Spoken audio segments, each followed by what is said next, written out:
Should we go to the United States? US President Joe Biden issued an official pardon for his son Hunter, who was facing sentencing for 2 criminal cases. This despite previously having ruled it out. Indeed, here in June this year, shortly after Hunter became the first child of a sitting president to be convicted of a crime, is the president speaking.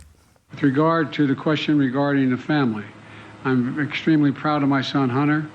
He has overcome an addiction. He's one of the brightest, most decent men I know. And I am satisfied that I'm not going to do anything. I said I abide by the jury decision. I will do that, and I will not pardon him. And then last night. Good evening. We are coming on the air with breaking news tonight. President Biden has made a decision to pardon his son Hunter ahead of the transfer of power to President-elect Donald Trump. Now, these are the charges to which Hunter Biden pleaded guilty. It was tax charges as well as guilty of being an illegal drug user in possession of a gun. All right. Chandelle Summer is US political commentator and attorney joining us from Atlanta. Do you have a sense, Chandelle, what sort of sentences might the president's son have been looking at? Morning to you. Good morning. I think that the potential sentences range from 0 to 10 years. With a likelihood of about 12 to 16 months under the sentencing guidelines for these particular charges. How much of a surprise was there, or had there been rumours and murmurings that this might happen, Chandelle? It wasn't a surprise to me personally. I don't know when they decided to go ahead and make the announcement.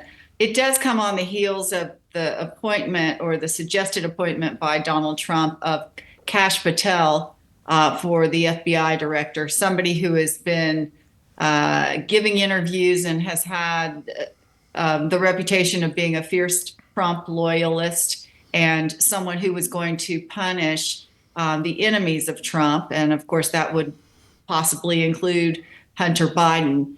It's a very interesting dynamic because, of course, former President Trump, future President Trump, has been claiming throughout this campaign that he was the victim of some type of coercion by the Justice Department, that he was targeted, and that the Justice Department is corrupt. He's made a lot of statements that he intends to put someone in there who will clean up the FBI.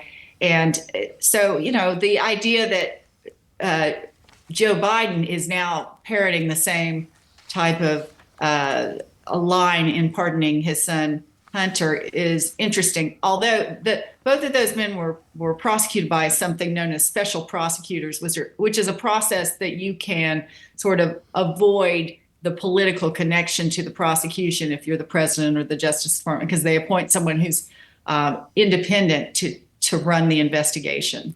Lastly, what does it mean for Joe Biden's legacy, Chandelle? I don't really think it's a huge tarnish on his reputation. He said he wasn't going to pardon him when he was running for office. To me, it's more in the nature of a broken campaign promise. I was not at all surprised. I thought he kind of could have it both ways. He could say he wasn't going to do it and then do it if he lost the election. If he won the election, he could do it.